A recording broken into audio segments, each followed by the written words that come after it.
Santo Deus, Pai amado, ajuda-me nesse momento, na exposição da Tua Palavra, a ser claro, objetivo, e que a Tua Palavra não fique somente no ar, nas percepções superficiais de nossas mentes, mas que cada verdade colocada seja objeto de muita meditação, de muito estudo, de amadurecimento dessas verdades.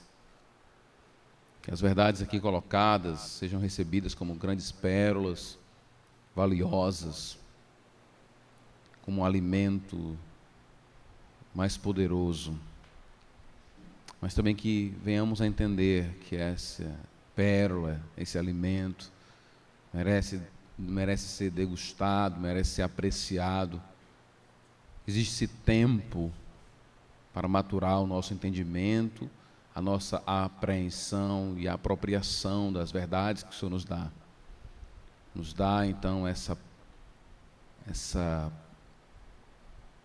postura de vida, de encarar essas verdades como verdades que devem ser trabalhadas com o tempo. Tira de nós aquele espírito da nossa época muito marcante pela pressa, pelas respostas rápidas, pelas questões mais objetivas, entendendo que nem sempre as coisas são assim. Ajuda-nos, Senhor, em nome de Jesus Cristo. Amém. Ok, livro de Eclesiastes, chegamos já no capítulo 5. E o que nós temos aprendido até agora? O livro de Eclesiastes, o autor, que nós não sabemos quem é, boa parte da sua obra, ele cita um homem que ele chama de mestre, que é traduzido em nossas Bíblias como Eclesiastes, aquele que une, aquele que fala para uma congregação, para um grupo de pessoas. Ele divide a sua obra em 3 partes. A primeira parte ele faz um resumo da teologia do Eclesiastes, ou do mestre, e no final, no meio, ele cita o próprio Eclesiastes, o próprio mestre, falando como foram as suas considerações ao longo de sua pesquisa, lembrando sempre que o Eclesiastes, ou o mestre, o Coelet, ele é uma pessoa que observa o mundo debaixo do sol, debaixo do céu, ou seja, ele tem uma observação limitada. Além do mais, ele só leva em consideração suas percepções, é o que ele vê, é o que ele percebe. Você não vê por parte desse mestre ele citando pessoas antigas, é mais uma observação dele mesmo, é uma observação particular dele. Ele é um tipo de mestre perigoso. No final do livro, ficamos sabendo, lá no começo do livro já ficamos sabendo que a tese principal dele é que todas as coisas não fazem sentido na vida, né? Então já é uma tese extremamente perigosa, danosa para a nossa alma. Mas no final, então, o autor deixa bem claro que as palavras do mestre, que nós acabamos de ler na leitura bíblica, são palavras perigosas, são palavras, inclusive, que trazem algum tipo de dano para a gente, furam, machucam a gente. E ao ler o capítulo 5, talvez a impressão que você tenha é essa: agora o mestre acertou. Agora o mestre acertou. Porque ele fala que a gente não pode fazer voto de qualquer maneira, ele fala que a gente tem que ser reverente ao se aproximar de Deus. Ele entra em alguns tópicos bem interessantes aqui, como sacrifício, oração e voto a Deus. Então ele entra num tópico muito interessante e não é comum na literatura de sabedoria, que é o tópico do culto. Como é que eu me relaciono com o culto? Qual é a minha relação com Deus?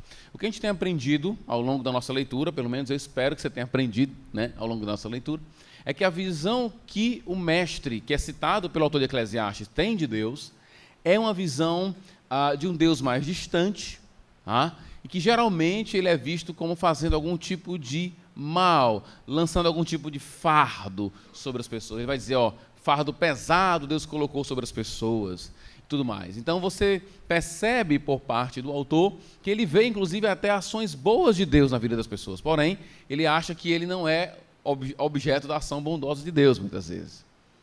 O que a gente fica pensando aqui é o seguinte: muito do que o Coelet, muito do que o mestre fala faz sentido quando você vê a vida debaixo do sol. E qual é a visão de um homem que vê a vida debaixo do sol de Deus? Como ele enxerga Deus? Como ele vê Deus? Como ele relaciona-se com Deus? Já que Deus é aquele ser que criou todas as coisas, porém, ao que tudo indica, a sua relação com o mundo é uma relação bem distante, qual é então a relação desse homem com Deus? boa parte do que o Coelete diz aqui no versículo 1 até o versículo 7 é verdade. É verdade, sim, que eu tenho que me aproximar de Deus com reverência. É verdade que eu tenho que ter mais controle na minha boca. Esse é um tema também que aparece muito no livro de sabedoria, livro de Provérbios, no livro de Tiago, que traz muito, né, daquele tópico da sabedoria. Ele fala da língua também. É um tópico muito comum na literatura de sabedoria, como controlar a língua, como controlar a boca, falar menos. Ele está certo nisso. Ele está certo também quando ele fala que você não pode, é melhor você não fazer um voto do que fazer um voto de forma precipitada e não cumprir o voto. Então ele vai falar isso.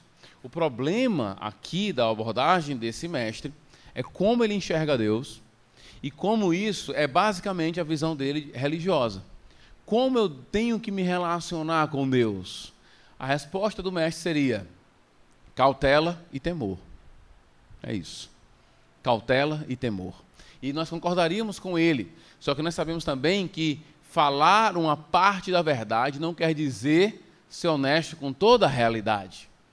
Se eu seguir realmente a risca da religião do mestre aqui, eu vou falar muito pouco com Deus, eu vou me aproximar muito pouco dele, porque minha relação com ele é sempre uma relação de cautela e uma relação de temor. Lembrando que o que o mestre diz sobre temor não é o mesmo que o Eclesiastes diz sobre temor. No final do livro de Eclesiastes, ele vai dizer para a gente, né, que a suma de todas as coisas é temer a Deus. Ok.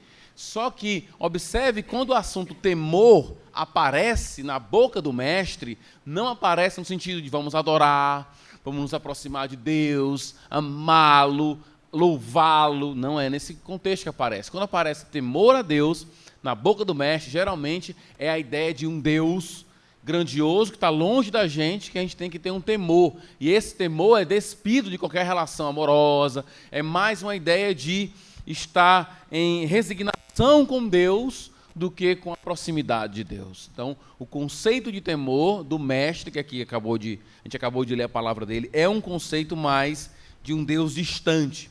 Então, o que fica bem claro para mim nesse texto é o seguinte: à medida em que você observa a vida debaixo do sol, sem a revelação de Deus, a sua relação com Deus será uma relação distante. Você pouco vai orar. E tem muita gente que a gente percebe que tem essa relação com Deus. Não faz nada, porque não, Deus é grandioso. Então é melhor não fazer nada com Deus, não sei, né? É melhor não fazer nada, vai que eu faça uma coisa errada. Então é uma relação de distância. Pode até ser uma relação de proximidade, digamos assim, de reconhecimento de que Deus existe, mas não de proximidade, não de intimidade. E é bem interessante isso. Observe como na relação desse mestre com o mundo de hoje, pessoas, por exemplo, que evitam a religião. Pessoas que têm evitado a religião mais como um tipo de temor mesmo. Vai que está errado. Vai que aquela religião é errada, vai que aquilo ali está errado. Eu fico aqui, ó, Deus existe, está lá, eu procuro evitar me envolver. É mais ou menos a ideia desse mestre aqui. Deus, a teologia dele é, Deus está no céu e nós estamos na terra. A conclusão dele, fale pouco. Só que a gente sabe pelo profeta Isaías, por N passagens, e pela própria encarnação de Jesus, que Deus se envolve diretamente com a sua criação. Ele sim está no céu, mas também ele está na terra. A visão desse mestre, então, é a visão de um Deus distante, de um Deus longínquo. Lendo essa passagem e quebrando a cabeça e fazendo fluxograma, o pessoal aí que faz o SMA, né? Fazendo fluxograma, não conseguindo fazer o fluxograma, com maior dificuldade por causa do texto, que é um texto muito complicado, com dificuldade de interpretação e tradução, eu consegui me lembrar um pouquinho da minha vida antes de ser cristão. Antes de ser cristão, a minha relação com Deus era uma relação de distância. Você perguntasse, você acredita em Deus? Sim, claro. Mas por que você não vai para a missa? Por que você não vai para o culto? Por que você não vai para a sinagoga? Por que você não vai para a macumba? Por que você não vai, sei lá, para o espiritismo? Por que você vai para algum lugar? Não, porque, cara, Deus está lá, entendeu? É isso. Só isso.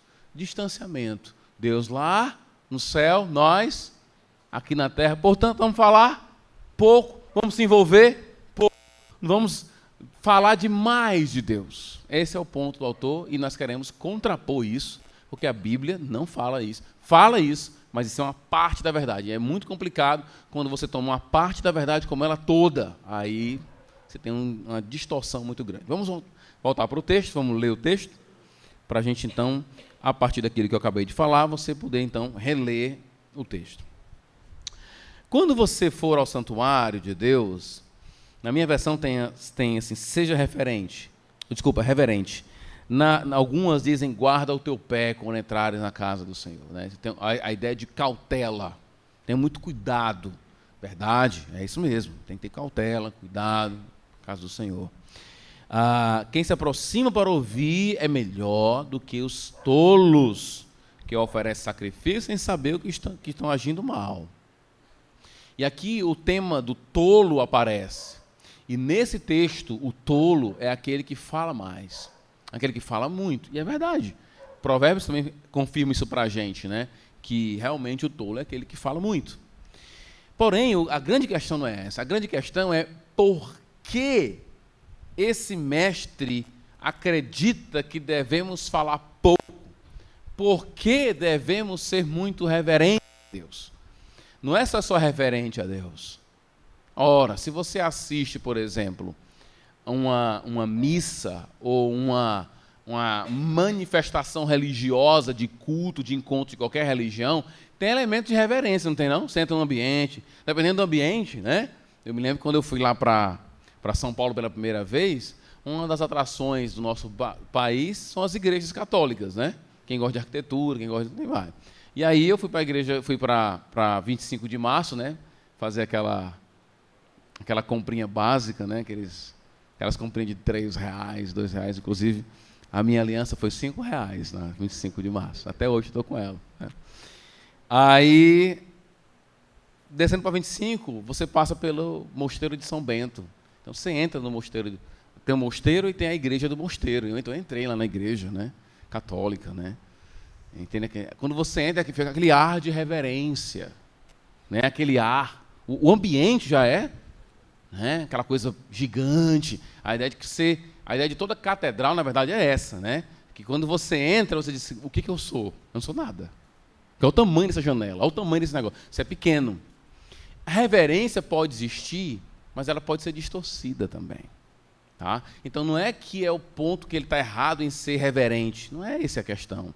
A questão é por que somos reverentes. Por que falar tão pouco? Olha o que ele vai dizer aqui na frente. Não seja precipitado de lábios. Novamente o tema se repete, falar pouco. Nem apressado de coração para fazer promessas diante de Deus, que é a palavra também que vai ser colocada como voto, que também é um tópico que se desdobra dentro do tópico da boca. Falar pouco, quem fala pouco promete menos, faz menos votos. Mas por que falar pouco? Por que fazer poucas promessas? Por que oferecer pouco sacrifício? Por que não se envolver tanto? Por que ser reverente? Versículo 2 ainda. Porque Deus está nos céus. E você está na terra. Por isso, fale pouco. Então, a ideia aqui é de quase um tipo de indiferença por parte de Deus. De uma distância muito grande de Deus. Por isso que há essa reverência. Então, algumas igrejas, já ainda aqui para um viés mais de aplicação, já no meio da pregação aqui, algumas igrejas vão dar muita ênfase à soberania de Deus, outras ao fato de Deus ser nosso amigo, aquele que é próximo da gente, aquele que é nosso irmão, inclusive no caso de Jesus Cristo, né? É chamado em Hebreus de irmão, ele é nosso irmão. Então, muitos dão muita ênfase na proximidade, outros vão dar ênfase na distância. Muitas igrejas vão dar ênfase demais na distância, outros na aproximação de Deus. Igrejas que dão muita ênfase na aproximação de Deus são igrejas que geralmente na hora do culto é mais descontraído, né? Aquela coisa mais uma descontraída, a gente tem mais liberdade, as que dão muita ênfase à reverência, que Deus é grandioso, tal. Ênfase, não estou dizendo que nenhuma das coisas estão erradas, mas é ênfase. Então o cara nem se mexe no culto. Que Deus é grandioso, soberano. Você não pode se mexer, você não pode se manifestar, porque Deus é soberano, porque Deus é grandioso. Então cada igreja vai dar uma ênfase. O ponto desse nosso amigo aqui, o erro dele, é porque a ênfase dele de reverência está pressupondo uma teologia equivocada. Deus está longe. Ele existe. É real. Ele está no céu. Mas nós estamos na terra. Então evita. Tá? E ele continua. Das muitas ocupações brotam sonhos. Aqui o autor, assim... A gente ficou assim, por que você fez isso comigo, né? Ele vai dizer assim, das muitas ocupações brotam sonhos. Do muito falar, nasce a prosa vã do tolo. Então, a gente fica perguntando qual é a relação entre sonhos e ocupações, muito falar e prosa vã do tolo. Fica essa discussão para a gente saber o que realmente é aqui. Se você observar, alguns vão dizer assim, não, é o seguinte, quando você trabalha muito, você sonha muito, no sentido de que você fica cansado e dorme logo. Alguns vão por esse caminho. Estranho. Mas o que para mim a ideia é quanto muito você trabalha, mais você sonha. E sonho aqui não é tanto a ideia de dormir. É a ideia de idealizar coisas. Tá? Então quanto mais você trabalha, mais faz, mais você idealiza coisas. Vou fazer isso, vou fazer aquilo outro. Pronto. Se você trabalha muito, você idealiza muito. Aí ele repete, se você fala muito, você vai cair na prosa dos tolos. O que é a prosa dos tolos? No paralelismo aí, está paralelo com sonho.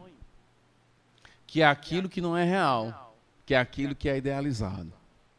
Então ele está dizendo, se você fala demais, você vai começar a falar coisas que são ilusão, na verdade. Fantasia, no final das contas. É fantasia falar demais. Deus está nos céus. Você está na terra, brother. Não fala muito não, porque você vai entrar na fantasia. Não fala demais não. Deus está no céu. Nós estamos na terra. E ele continua.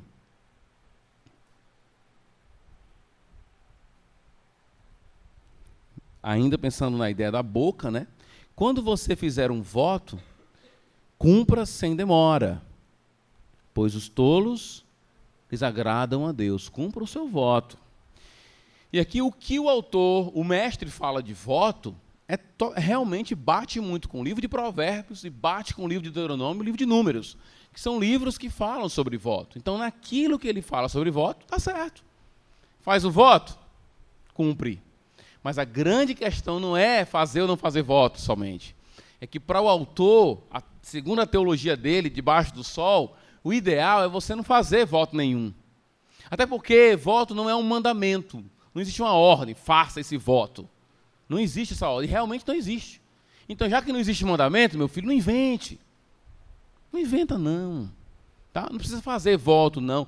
Não entra nessa de se comprometer demais. Você vai entrar no campo da ilusão, no campo do sonho. Essa é a ideia dele. Mas o que está controlando essa declaração dele não é somente o livro de Números, o livro de Deuteronômio, é a sua teologia de um Deus distante. É por isso que a gente tem que ter, ao ler o livro de Eclesiastes, tem que ter muito cuidado em colocar a peneira direitinho, porque ele está falando a verdade baseado numa teologia equivocada. Isso é muito importante e já fica de aplicação para você hoje também. Muitas vezes você encontra alguém falando uma declaração verdadeira, mas o que está controlando aquela declaração não é bíblico. Tá? A gente não pode ficar no superficial aqui. Continuando. É melhor não fazer voto do que fazer e não cumprir. Concordo. Verdade, a Bíblia fala isso. Não permita que a sua boca o faça pecar. Novamente a boca, a promessa, o voto, o discurso, o falar, está perpassando toda a ideia aqui. E não diga ao mensageiro de Deus, o meu voto foi um engano, porque irritar a Deus com o que você diz ou fala, né? E deixá-lo destruir o que você realizou. Então, como é que é visto Deus aqui? Né? Distante e aquele que destrói. Se você ler um pouquinho do passado, você vai ver que ele lembra: Deus colocou um fardo pesado sobre os homens. Deus colocou coisas no coração do homem e não deu explicação para o homem. Deus destrói os seus planos. Então, qual é a ideia? Evita. Evita. É uma religião assim bem moderna, a religião do mestre aqui, né? É uma religião bem, mas ela é, segundo o final do livro de Eclesiastes, perigosa. Perigosíssima. Ele vai dizer aqui, ó, ele fala desse mensageiro, vai dizer assim, ó, e não diga ao mensageiro. Aí você pode comprar 10 comentários do livro de Eclesiastes e cada um vai dar uma opinião sobre quem é esse mensageiro. Ninguém sabe quem é esse mensageiro. Alguns querem ligar a anjos, alguns querem ligar a um homem específico que fazia a avaliação dos votos. Não sei. O que é certo aqui é que, de alguma maneira, fazer voto e não cumprir, Deus acabaria sabendo. É o que fica claro aqui, né? Se foi por um anjo, por um homem mesmo específico, um sacerdote, ninguém sabe. O texto não é claro nesse ponto. Isso é claro, que ele não é claro aqui, certo? Então, mas o fato é que Deus vai ficar sabendo, ele vai destruir, cara. Então, ó, fala pouco, se envolve menos. Deus está no céu, você está na terra. Evita as ilusões de falar demais, tá bom? E ele conclui, né? Em meio a tantos, ó, na minha tem sonhos absurdos, ilusões, fantasias e conversas inúteis. Tenha temor de Deus. Mas qual é o contexto de temor de Deus aqui? Ter medo de Deus. Deus está no céu. Você está na terra. Não é só uma questão de distância espacial, é uma questão do lugar onde ele está, não é só o lugar que ele está, é a questão do posto que ele ocupa e o seu. Então tenha muito cuidado. Essa é a ideia do mestre aqui. Vamos aqui para algumas aplicações. Tá? Eu não tenho muitas aplicações hoje. A primeira aplicação é a seguinte. É um textinho relativamente grande aqui, eu vou ler para vocês. Antes de qualquer coisa, deixa sua Bíblia aberta em Isaías 57, que tem a ver com essa aplicação que eu vou trazer para vocês. Isaías 57.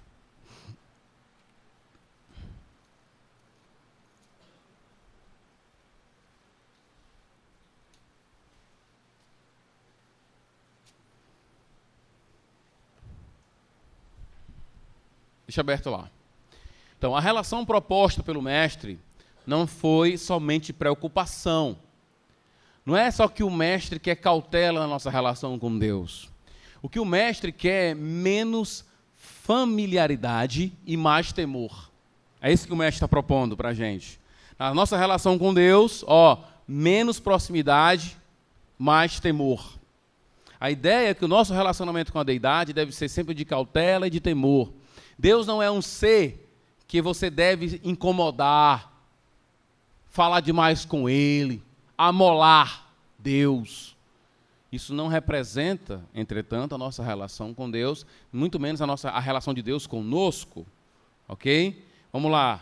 E minha aplicação aqui, devemos procurar o equilíbrio importantíssimo entre a transcendência de Deus e a sua imanência. Quando nós usamos essa palavra transcendente, quer dizer que Deus é distinto da sua criação, está longe de nós, que há um lugar onde só Ele habita e nem os anjos estão, tá? Porque se todo anjo estiver em todo lugar que Deus está, então o anjo é igual a Deus, e não tem anjo que é igual a Deus. Então, Deus existe numa realidade que ninguém pode estar. Mesmo quando morrermos, formos para o céu ainda não é tudo de Deus. Deus é grandioso. Lembra de Apocalipse? Ele tem um nome que só Ele conhece, e ninguém sabe. Não dá para saber tudo de Deus, nunca saberemos tudo de Deus. Mesmo estando com o Senhor no céu, na região celestial, novo céu, nova terra, não saberemos tudo de Deus. Ok? Isso é transcendência. Deus é distinto da criação, ou seja, Deus não é uma árvore, Deus não é rio, Deus não é formiga, nem outro animal, nem nada. Deus é distinto da criação. Sublime, grandioso, distante da sua criação. Isso é transcendência. Porém, a Bíblia fala que Deus age em sua criação. Ele opera diretamente em sua criação. A flor nasce porque ele opera para que ela nasça. Nós temos filhos porque Deus opera para que tenhamos filhos. Nós crescemos, nosso coração bate porque Deus faz o nosso coração bater. Deus é imanente. Deus se relaciona com a sua criação. Ele se envolveu tanto que ele se tornou igual a um de nós. Deus é transcendente e Deus é imanente. Transcendente e imanente. Na nossa relação com Deus, a gente tem que manter essa distinção e essa relação, tá? Bem exemplificado pelo C.S. Lewis, com o exemplo que eu sempre gosto de dar aqui, do leão. Nas Crônicas de Nárnia, o leão é uma representação, não é nem representação, não é nem um símbolo. Depois eu fui ler o C.S. Lewis falando sobre a Crônica de Nárnia, ele vai dizer assim, não é que o leão é Jesus. Ele vai dizer assim, ele diz assim, supondo que existisse um mundo chamado Nárnia, olhando para o leão, Jesus seria igual àquele leão. Supondo que. Mas ele escolheu a figura do leão para representar, digamos assim, Deus. E o leão, tanto aquele que nos assusta, quem já esteve diante de um leão sabe o que significa isso. Aliás, não sabe, porque sempre quando todos que tiveram aqui tiveram geralmente uma grade entre você e o leão. Né? Então, no final das contas, a gente nunca esteve diante do leão, mesmo. Né? Mas isso deveria assustar-nos. Mas, ao mesmo tempo, nas Crônicas de Nárnia é muito legal, porque o leão tem pelúcia, ele é gostoso, você pode abraçá-lo. Deus é assim, transcendente e imanente. Tá? E isso está em Isaías 57, observa aí. Isaías 57, versículo 15. Pois assim diz o alto e sublime, que vive para sempre, cujo nome é santo, habito num lugar alto e santo, mas habito também com o contrito e humilde de espírito, para dar novo ânimo ao espírito do humilde e novo alento ao coração do contrito. Ele habita num lugar inacessível.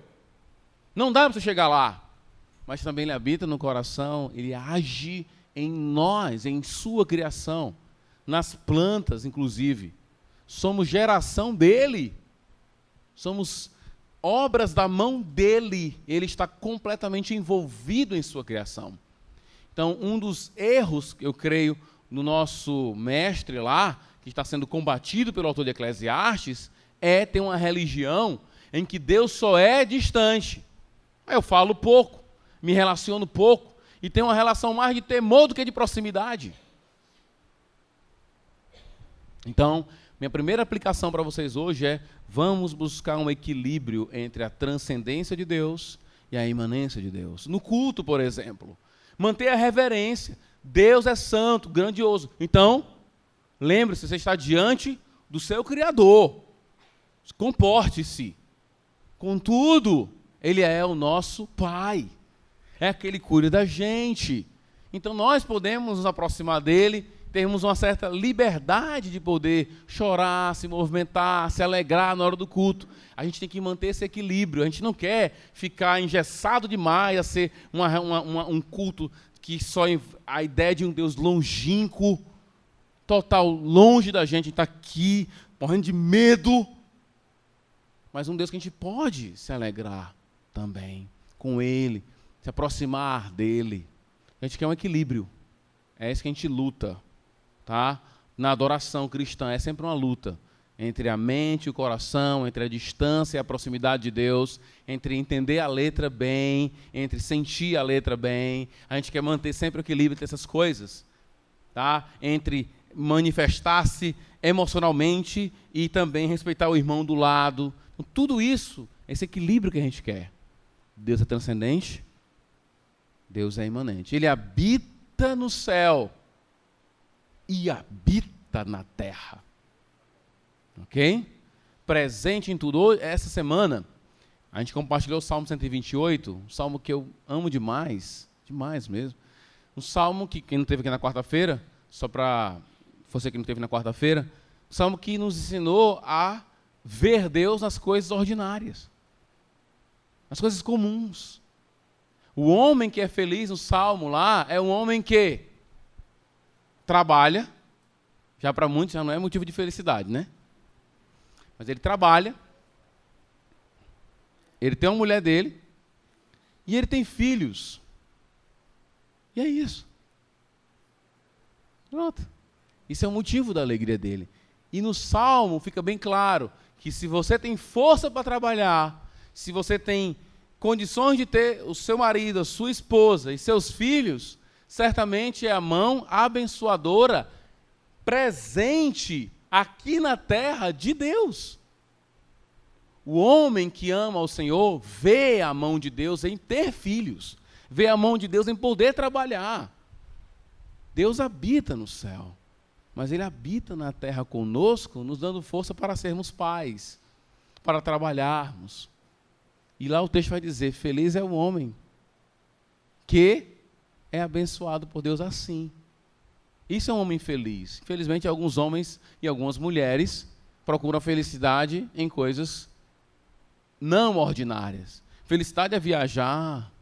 Felicidade é fazer um cruzeiro nas ilhas gregas.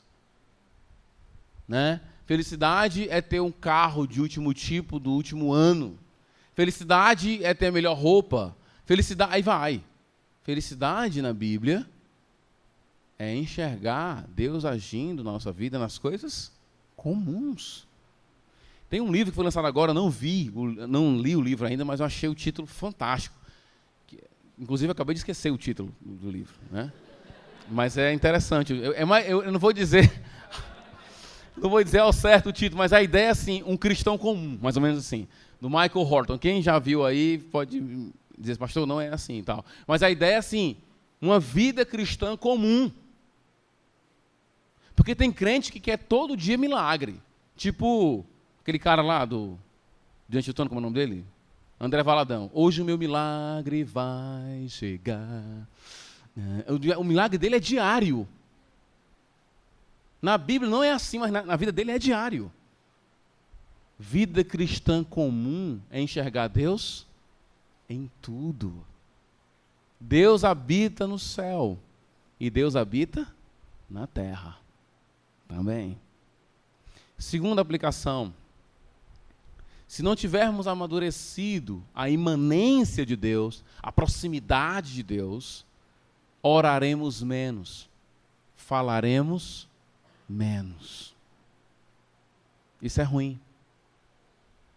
A ideia de um Deus distante, para mim, antes de me converter, Deus era um conceito, era um nome distante para, sei lá, era mais uma questão cultural, não sei nem se nem intelectual, porque quando eu era adolescente eu não usava muito, eu usava 0,00% do meu cérebro na minha época. Boa parte do meu cérebro era para outras coisas que não prestavam. Mas Deus era um conceito muito distante. Então não precisa orar, não precisa falar com Deus. Se você amadurece o conceito de proximidade de Deus, Deus como alguém que está próximo da gente, perto da gente, habitando, fazendo a flor nascer, nos dando o alimento do dia. Você chega, olha para o seu prato e diz, que arroz, que foi plantado, que foi regado por tua chuva, que foi colhido, transportado, comprado, vendido. Eu trabalhei, recebi meu dinheiro e comprei o arroz. E alguém que fabricou o fogão fez o arroz. Alguém que fabricou o prato fez com que eu colocasse o arroz no meu prato. Então você está vendo Deus agindo em todas essas coisas. Então quando o arroz chega no seu prato, você diz o quê? Você agradece a esse Deus, porque Ele é tão próximo de você, que faz o arroz sem carne, sem feijão, sem sal, sem tempero, chegar ao seu prato. Amém, irmãos? Vamos comer o que hoje? Já jantaram, né? Se tivesse jantado era outra coisa. O amém é ser outro nível, né? Temos que amadurecer a imanência de Deus para orarmos mais. Talvez isso pode sinalizar para a gente também que orar menos reflete também um conceito equivocado que você tem de Deus. Lembra, nós conhecemos a Deus, mas como eu tenho orado e orei aqui até hoje, o nosso conhecimento de Deus tem que passar por amadurecimento. Você não pode ter a mesma forma de pensar há 10 anos atrás, quando você era crente, quando você se converteu. A verdade, por exemplo, da divindade de Jesus Cristo não pode ter o mesmo peso que tinha um ano atrás. Você tem que amadurecer essas verdades, saber mais quem é Deus. E talvez você ora pouco porque o seu conceito de Deus é pobre, é pequeno. Inclusive você às vezes não ora porque você tem vergonha de Deus. Porque você pecou naquele dia, conceito equivocado de Deus, conceito errado de Deus, do seu próprio pecado e como se apresentar diante do Criador. Precisamos amadurecer um conceito de proximidade do Senhor. E isso vai ter como efeito orações constantes. Pela manhã, na hora de sair, pedir ao Senhor, me guarda, Senhor, desse trânsito louco, de mim mesmo. Guarda-me, Senhor, me dá a atenção devida. Ora. Ora ao fazer absolutamente tudo. Quem tem um conceito de imanência do Senhor, agora nunca perdendo o conceito de transcendência. Tem gente que chama Deus de cara. Aí já é perder o controle, achar que Deus só é imanente, só está próximo da gente, mas que também Ele não é aquele mesmo ser que habita em luz inacessível. Que ninguém vai ter acesso, que Ele é grandioso. Aquele temor que os israelitas tiveram, disseram assim, quem vai, se viu Deus, se a gente viu Deus, a gente vai morrer. A gente tem que manter o equilíbrio entre a reverência e entender que Deus é grandioso. A gente não pode chamar Deus de cara, de qualquer coisa. Mas podemos chamar Ele de Pai querido, Pai amoroso. A gente pode fazer isso. Transcendência e imanência. Entendendo a imanência, oraremos mais ao Senhor. Terceira aplicação, temor, que é o ponto do autor aqui, a conclusão dele é a seguinte: Deus habita no céu e nós na terra, então vamos temer, falar pouco, se envolver menos. Cautela e temor. Um conceito de temor, e aí se você tem aquele conceito de temor a Deus e sem o entendimento do amor de Deus, isso vai nos distanciar de Deus e vai fechar a nossa boca. Porém, devemos ser como os salmistas, aprendendo a falar com Deus como os salmistas falavam. E como é que os salmistas falavam? Primeiro, intensamente, constantemente, porque às vezes alguns teólogos dizem assim, não, um salmo é curtinho, então é orações curtas. Fica aquela discussão, vale mais orações curtas, constantemente, do que uma oração longa, vez por outra. Né? O que eu tenho aprendido, pelo livro de Tessalonicenses, pelos Salmos, é que é muito mais interessante você estar orando constantemente do que você passar o dia inteiro, semana inteira se orar, e quando for no domingo, agora eu vou dar o desconto. Aí passa o tempão orando, como fosse uma maquinazinha de dar desconto para Deus. Esse tipo de relacionamento com Deus é extremamente pobre. Né? Uma coisa assim, de desprezível até. Né? Então, quando nós lemos os Salmos, o que a gente aprende? A gente aprende com os salmistas que os sentimentos deles estão completamente envolvidos em suas orações. Eles se abrem para Deus. Ele diz, Senhor, parece que seus ouvidos estão longe de mim, eu tenho falado contigo, o Senhor não tem me respondido. Mas perceba que ainda há uma reverência na aproximação a Deus. A gente tem que aprender a falar com os salmistas. Eles falavam constantemente. O salmista diz, eu acordo no meio da noite para lembrar dos teus testemunhos.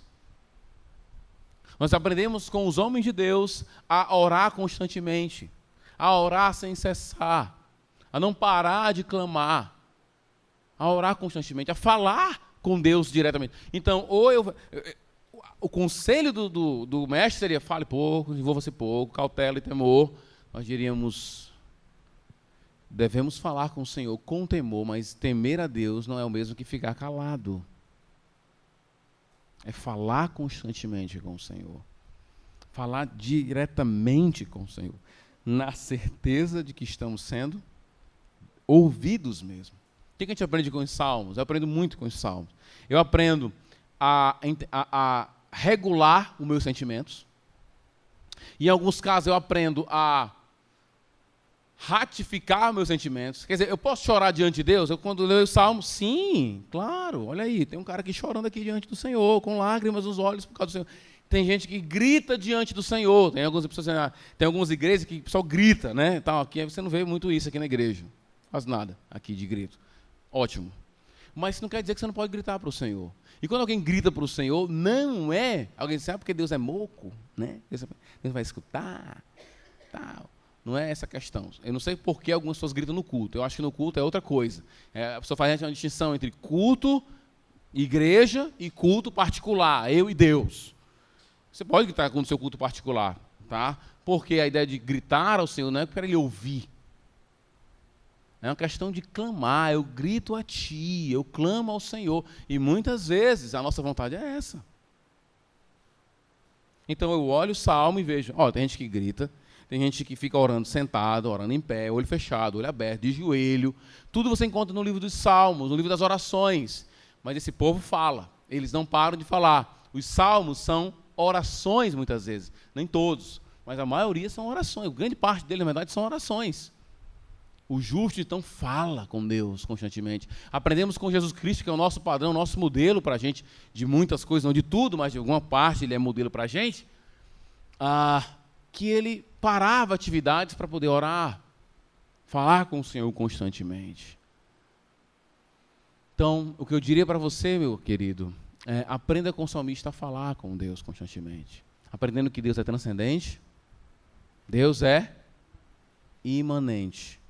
E entendendo corretamente tudo isso, você vai falar com Deus. Agora tem um porém importante aqui. A gente não sabe falar muitas vezes. Por isso que é interessante ler os salmos. Porque eles nos ensinam a falar o que devemos falar com Deus. A como se dirigir a Deus sem perder nem a intimidade e nem a reverência. É aquela luta que nós temos às vezes com nossos filhos, né? Às vezes meus filhos brincam comigo e às vezes eu digo assim, olha, não gostei. Não, mas era uma brincadeira, você é meu pai, sim, é por isso mesmo. Eu quero manter o equilíbrio entre o respeito e a brincadeira. Agora eu não gostei porque isso é um desrespeito para comigo. Então eu sou seu pai, então eu não quero que você se dirija a mim de qualquer maneira. Eu sou seu pai.